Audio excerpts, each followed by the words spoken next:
and we were supposed to start.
Okay, if you look at where we stopped, we were looking at organizational performance, and it was very clear that it is important for HR people to understand issues surrounding performance of an organization. Sometimes we would think it's not our business, but it is, because remember that the key influencers of performance are people. Performance in an organization is steered by people. So key influencers of performance are people. And the HR is custodian of people. So as custodian of people, you cannot live without understanding the dynamics of organizational performance. So there are initiatives, what we call the initiatives. These are the things that you do to assess performance. And we said you can have KPIs, if you remember. We said so many things, customer satisfaction. We talked about several things. And the last time I remember with you, we were talking about balance scorecard, if I'm not mistaken. Yeah, we said balance scorecard is an initiative that is aimed at enhancing performance of employees. It has got 4 dimensions. It looks at the customer perspective, employee perspective, innovation and learning, and growth, customer perspective, training and development. Okay. Right, and then there is another one which we refer to as the quality of products and services, but I said I will focus on a few things, not everything. So if you look at your guidance, you see that there is the KPIs, there is balance scorecard, which we looked at, there is lean management, and then there is the Six Sigma. So what I want us to do is I'll just talk a few things about lean management and Six Sigma. Yes. Yeah, what we are saying here is that we have an issue of organizational performance. And in as far as issues of organizational performance is concerned, we looked at the metrics, key metrics for performance, if you remember.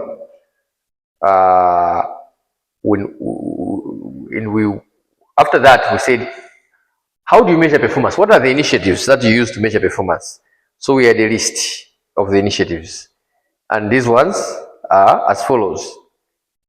If you remember, the list is as follows. There is key performance indicators. Okay, it's an initiative. You use it to measure performance of your organization. Balance scorecard. And if I remember, last time I was showing you a balance scorecard. If you remember, there was a diagram which on the center had mission and vision, and on the sides it had the Okay. On the sides, it had the financial perspective, customer perspective,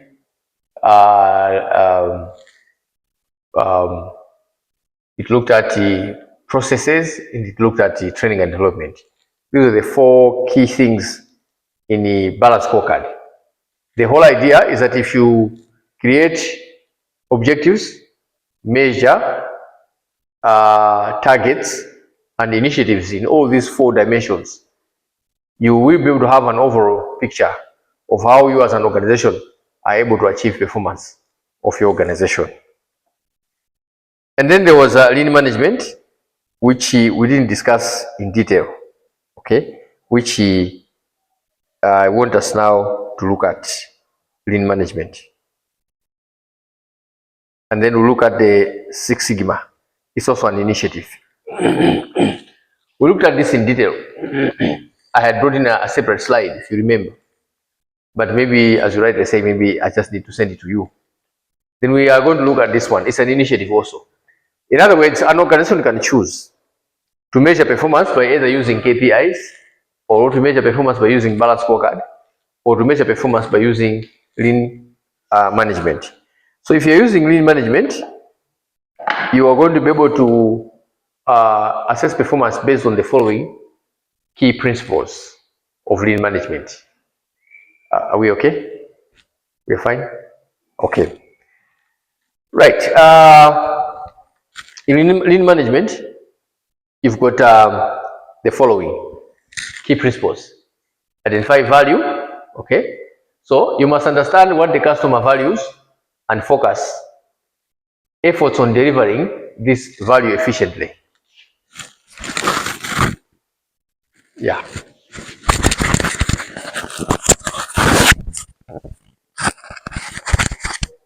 Yeah. You must understand what customer values the customer values and focus efforts on delivering this value efficiently. Just as we were looking at the balance scorecard, in balance scorecard, what did we see? We noticed that you're looking at customer perception. How do you improve customer satisfaction? Then you also looked at key processes. In here, you're looking at value. You're also mapping and the value streaming. So here, you analyze every step, okay, that is involved in the production process. You want to, it's mostly used in manufacturing, lean management. It's mostly used in manufacturing. So you're using, you're analyzing the entire process. Okay, these things are similar. For example, in the balance scorecard, you also look at processes. Okay, only that balance scorecard provides the flexibility where you can look at processes that are more into manufacturing, but you can also look at processes that are more into service delivery. But here, you're looking at processes that are more associated with the manufacturing in lean management. Now, here you are saying, for us to produce a product, here is where we start, and we go through this process, and here is where we stop. That's what you're doing. Here is where we start, and here is where we stop. Now, if this is going to be a process line for you, then you are going to identify where is it that we are inefficient. Okay. Where do we have unnecessary movement? For example, if you are producing a product and you get it on the door, it comes this side, this side, this side, this side, zigzag, until it finishes there. You can analyze the zigzags to see which ones are really important, which ones are not. So instead of zigzags, maybe those points could be moved here, so that when it starts that side, it just goes straight all the way to that side. That's what we're referring to, where you are going to be able to rearrange and reorganize your factory to eliminate unnecessary movement and illogical arrangements of the process path. When you do that, you're going to be in a good shape. So you're going to analyze every step of the production process, and you want to identify areas where waste occurs, such as unnecessary movements, excess inventory, or in some cases overproduction, where you overproduce. Then you are also going to look at creating a flow where you ensure that production process flows smoothly without interruption, bottlenecks, or delay. So you can redesign the workflow, just as example I've given. You are trying to make things simple and straightforward. Then you can establish a pool where you implement a pull system where production is driven by actual customer demand rather than focused demand. Or you can pursue perfection where you continuously strive to improve processes. Now, on establishing a pool, these days, this kind of an ambition is possible compared to what was in the past. In the past, you'd focus demand, and in some cases, you'd produce more than what is demanded. So that excess production, it meant that your money is being held in excess inventory. And sometimes you end up being forced to reduce the price of the excess inventory so at least you can recover cost of production. That was happening.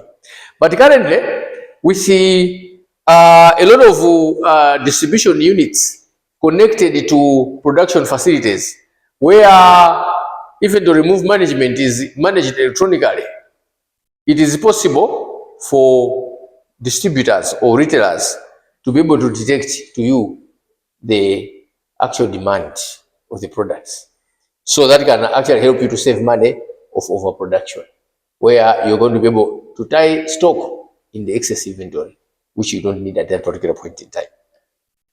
So examples of lean management include the following: overproduction, waiting time. In other words, if you want to make sure you eliminate waste, you check the following: overproduction, okay, waiting time, excessive inventory, and defective products. That's the one area. Another area would be an area of another initiative is Six Sigma. It's an initiative. Okay. I want to just highlight a few things on the Six Sigma.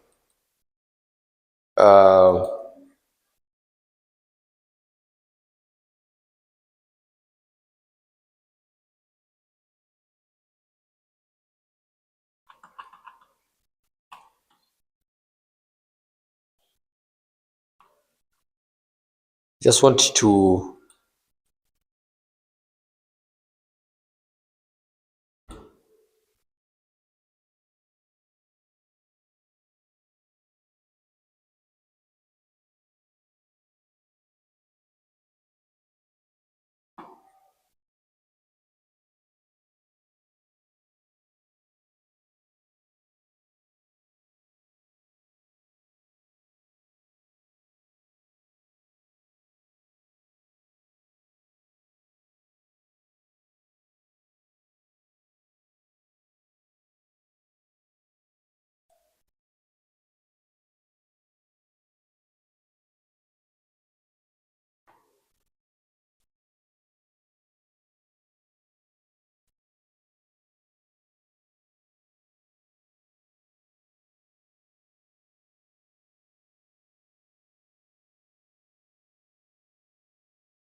okay, on the Six Sigma, the most critical things that you look into are as follows.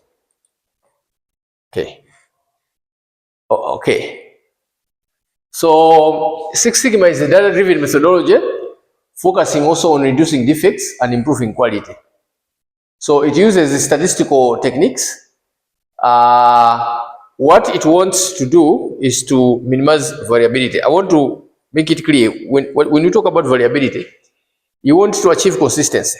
I'll give you an example. You can agree with me that the restaurants struggle with variability. Even the restaurant down there where this lady comes in and cook. There's a lady who comes there and cooks all the time. Even the guys who fry chips.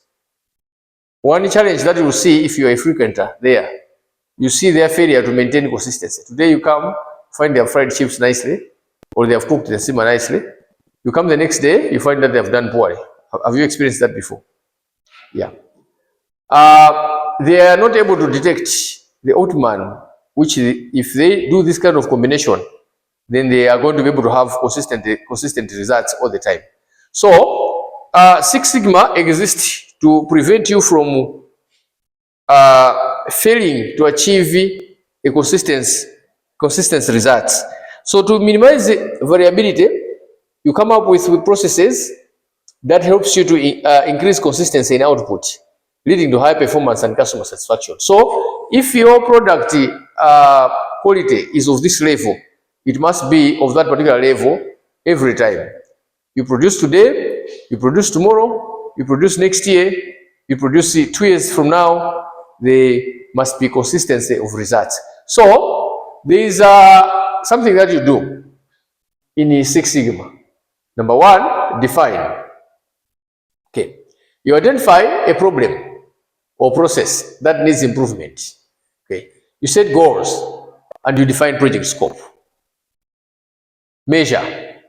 You gather data on current performance and determine key metrics to quantify the problem. Analyze. You examine the data to identify root causes of defects or inefficiencies. Improve. You develop and implement solution to eliminate root causes and optimize the process. Control. You put controls in place to sustain improvements and prevent the problem from recurring. You see, this is how you can improve performance by using Six Sigma. You define, you measure, you identify the problem or the process that needs improvement. You define it. Then you set goals and define the scope. This is an area that we want to improve. We want to achieve this by doing the following things. We'll do it this way. Define. Then measure. You will collect data of the current performance and then you come up with metrics. When you fix the problem, you put in metrics to measure whether or not the performance of that particular product, of that particular production line, that exercise is within what you had anticipated. Then, next, you analyze the data to see the root causes of defects and inefficiencies. Then you make improvements. Then you make sure you maintain where you want to be. It's called Six Sigma, but it has got 5. 1, 2, 3, 4, 5. 5 things that you do. It's also an initiative, a very popular one for that matter. It's an initiative that is used to manage performance of an organization.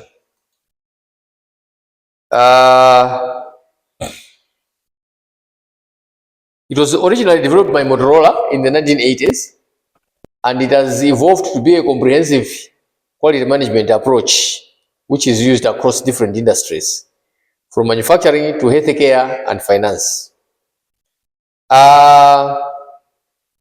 You see that Six Sigma employs statistical tools and techniques to identify, analyze, and eliminate the root causes of defects or inefficiencies in the process. Now, the critical issue with the Six Sigma is the issue of eliminating root causes of problem or defects. That's the strength of Six Sigma. You want to achieve performance, but you want to make sure that you use Six Sigma. Okay.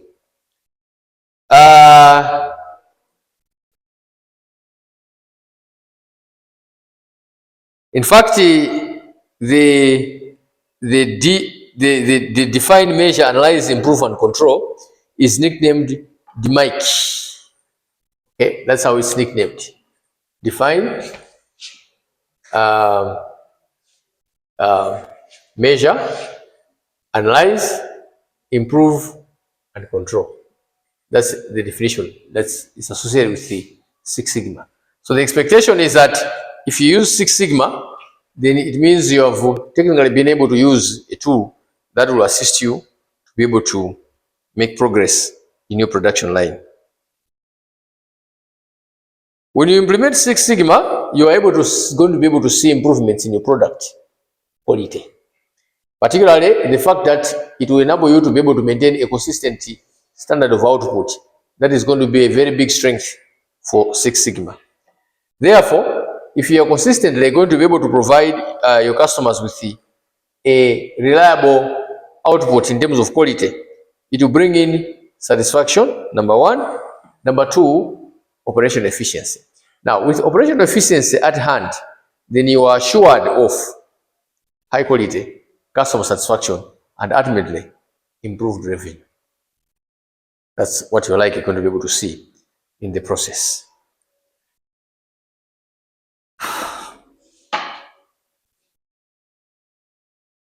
What will happen is that because you are reducing variability, at the end of the day, you're going to be able to save cost.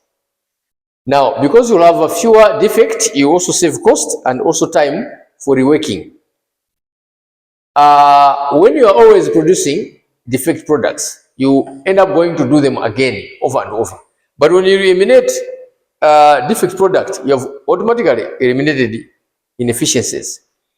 And you're going to be able to experience lower material waste and improved resource utilization. So, continuously engaged in Six Sigma will enable you to be able to have continuous improvement achieved. And at the same point, because it technically is going to be able to use data, it will encourage you to engage in data-driven decision making. You will not just be able to make decisions anyhow and willy-nilly, but you only be able to make decisions out of influenced by data. The data is going to be able to talk, and you follow the data, then the talking is going to take place.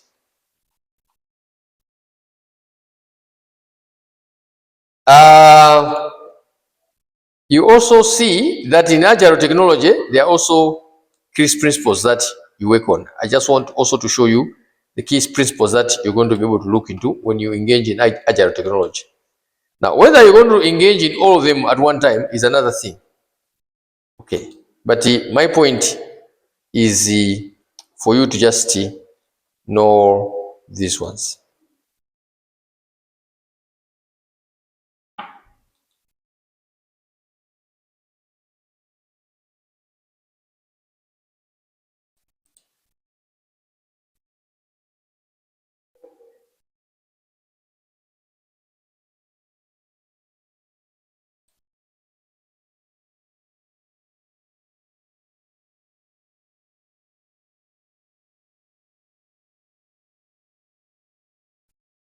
Any questions or comment on Six Sigma?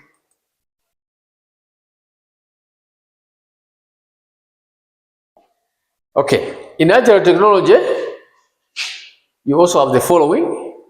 Okay, originally used in software development, agile is now applied broadly to improve responsiveness and flexibility in organizations. It provides an iterative work cycle and collaborative teamwork, enabling organizations to adapt quickly to change and improve performance outcome. So what you do in agile technology, you look at the following: customer collaboration over contract negotiation.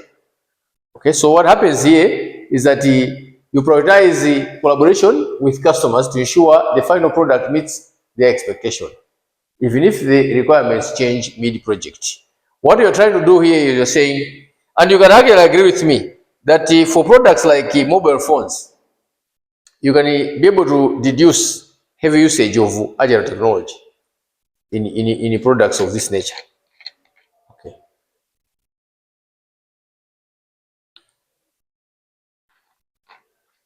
There's before you produce a product, you want to make sure that before the product final product is out, you are already sure that its design and functionality will make customer happy. And the issue at hand here is that in the process of production, and as you discuss with customers, if there's going to be any need for you to be able to go back to the product design and change it, you can do it midway. That's the issue of agile. Agile, the ability to respond. In the past, before agile technology, what was very common was that when you start a process, you wouldn't stop midway and make changes. You would wait until you finish, and then it will be a next cycle of production that you will now be able to make changes. But in agile technology, that is not the case. Even if in the process of producing either a phone, a motorcycle, a car, a TV or something, in the process when it is noted that the customers are anticipating certain types of outcome in terms of design and performance, in agile technology principle, you can make changes and adjust accordingly. That's what it is all about. So you can also respond to change over following a plan. So you can have, okay, you prioritize ongoing collaboration. Sorry, Agile encourages flexibility and allow teams to adjust project direction based on new information or changing priorities. So that's why you can see that in Agile technologies, what's happening to phones? Every year they are changing, isn't it? We had the 13C of Redmi. Currently, there is 14C. If you look at the 14C, it's superb. It's best features. Probably after getting feedback from the 13C, immediately, a year before the year ended of 13C, they have already produced another version with improved features, better than those in the 13C. It means before the end of next year, there will be maybe 15C. Are you seeing what's happening here? In the traditional manufacturing, that wasn't possible. So you want to respond to changes. You also want to continuously engage in individuals and interaction over process and tools. So Agile promotes open communication and teamwork, empowering individuals to make decisions and work collaboratively, and working solution over comprehensive documentation. Agile focusing on delivering a functional incremental solution quickly, rather than producing extensive documents before beginning development. So it's more of act now and act today.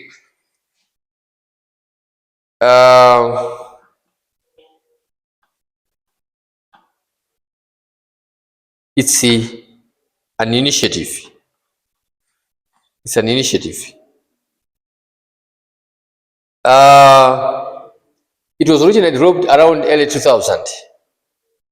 But what you find at the heart of Agile are interactive work cycles known as sprints, during which small cross-functional teams focus on completing specific tasks or producing increments of projects within short fixed time frame, either 2 to 4 weeks, instead of following through a rigid linear project plan.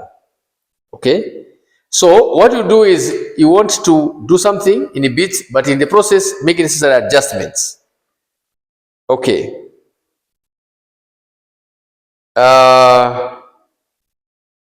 One benefit of Agile technology is the ability to allow you to make swift changes. In the process of producing a product, upon realizing that the product may not be able to meet the customer's expectation, Agile technology will enable you to be able to change quickly and improve the product design, that by the time it comes out, it must align with customer satisfaction, customer requirements. There is also employee development, which we're going to be able to look before we look at the balance, sorry, the TQM.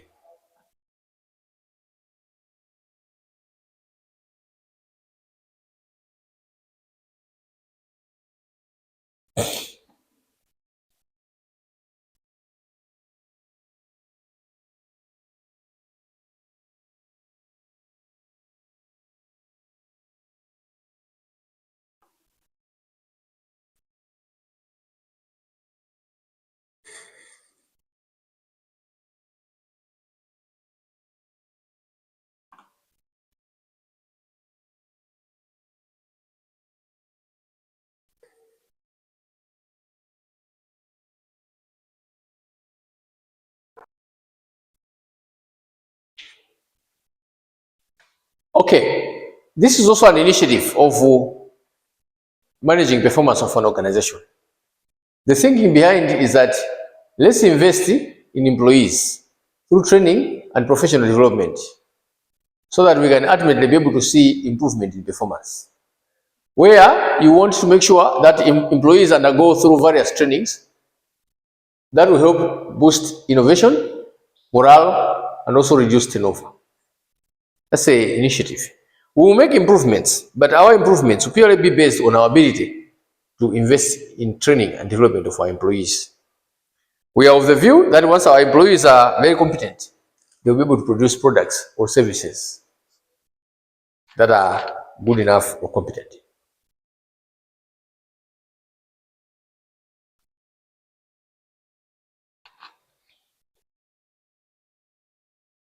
Now, investing in employee development brings in a wide range of benefits. For example, when employees have the competencies, and it augurs very well with the principle in performance management, where you always want to make sure that your employees have got knowledge, abilities, skills, and competencies.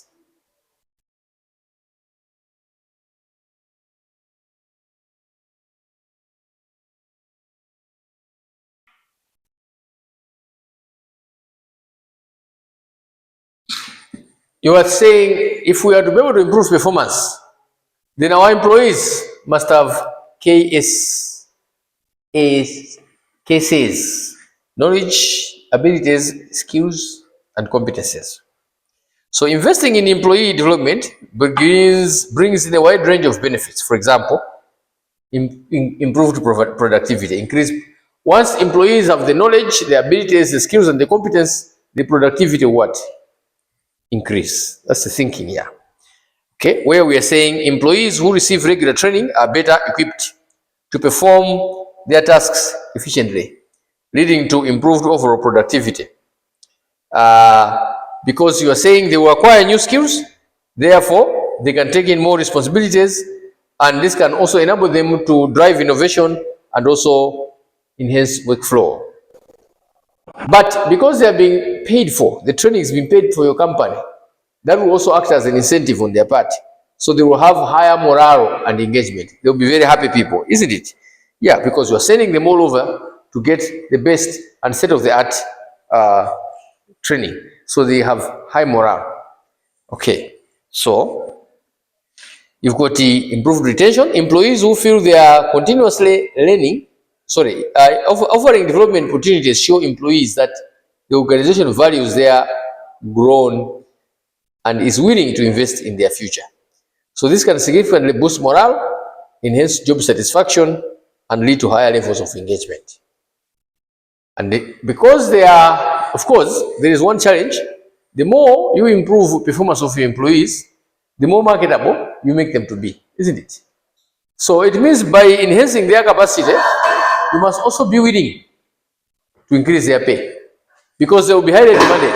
Because they know their job, then they can also easily be able to get offers from different competing companies.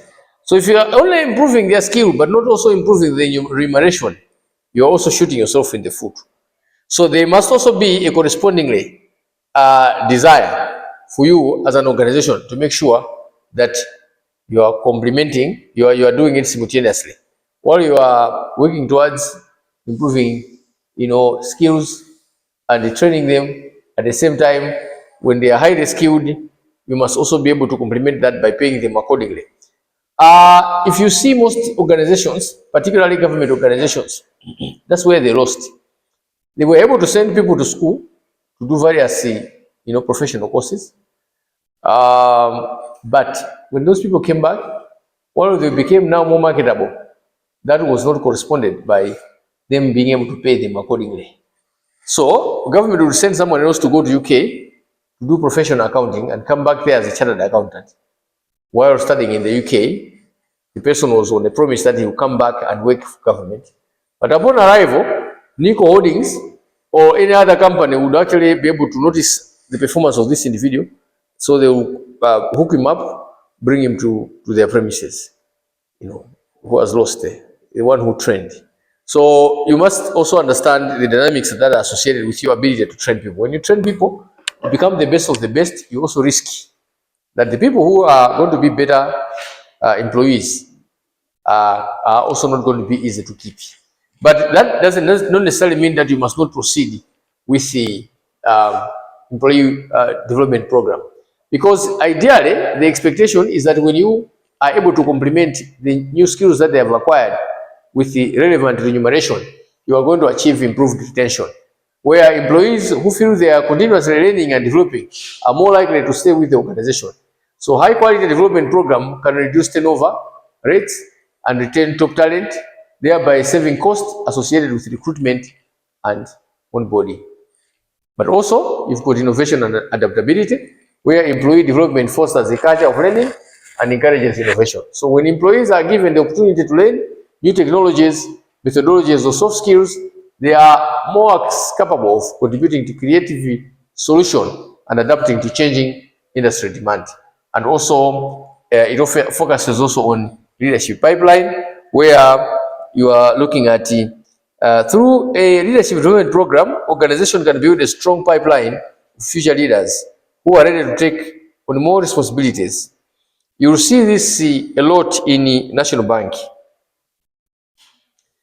Yeah, you see this quite a lot in National Bank. Uh, National Bank, you cannot just come from somewhere else and join National Bank and become a CEO. National Bank doesn't operate like that. It just doesn't recruit from anywhere to top leadership. National Bank would want you to be in National Bank, then they take you through this employee development program. Then from there, people will rise up, and you can see how systematically they're able to fill the executive position. They take from the bottom and fill to the top. Over a particular period of time, a certain chain of employees who are exposed to employee development program are assessed. So management is able to identify who is going to take this position. We have a position of CEO. In the next 10 years, who's going to be a CEO? So they will identify someone based on various techniques that they use. What about director of chief financial officer? What about chief IT officer? What about chief what? They find them right there. Then as time goes, they will be pushing those people slowly up until such a time when they are now able to take positions that the organization felt were intended for them. You see it so much with National Bank. Other organizations, they do it differently. They can get someone else from external labor market and just employ them to take a very senior position in the organization. But if you have noted, National Bank does not operate under such a philosophy.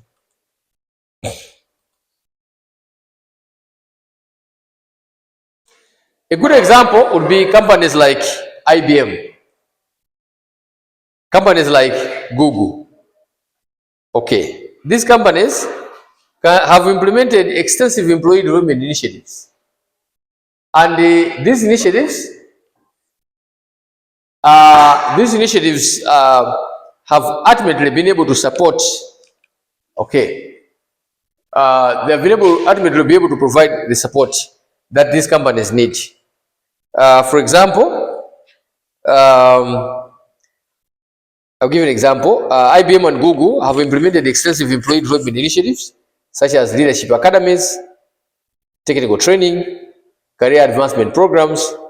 So these initiatives not only help employees stay competitive in their fields, but also enables the companies to stay at the forefront of technological innovation.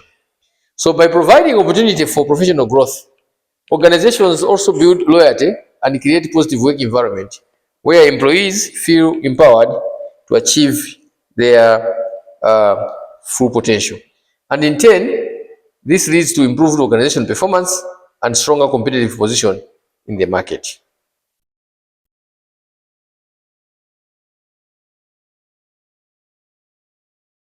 Okay, what we may need to do now is now to look at the total quality management as an initiative. You realize that, as I said the other time, that we talk about total quality management, TQM, but we also talk about quality systems.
Our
upstairs.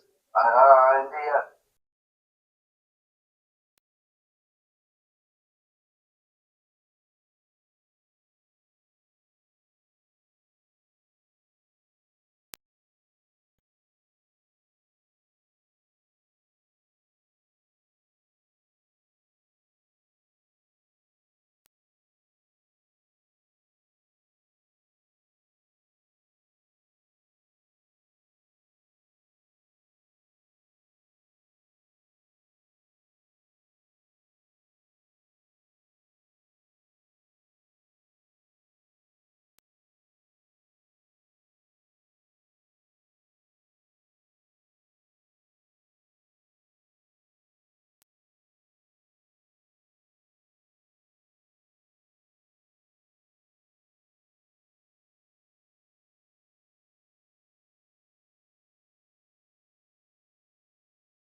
Can you expand when I watch?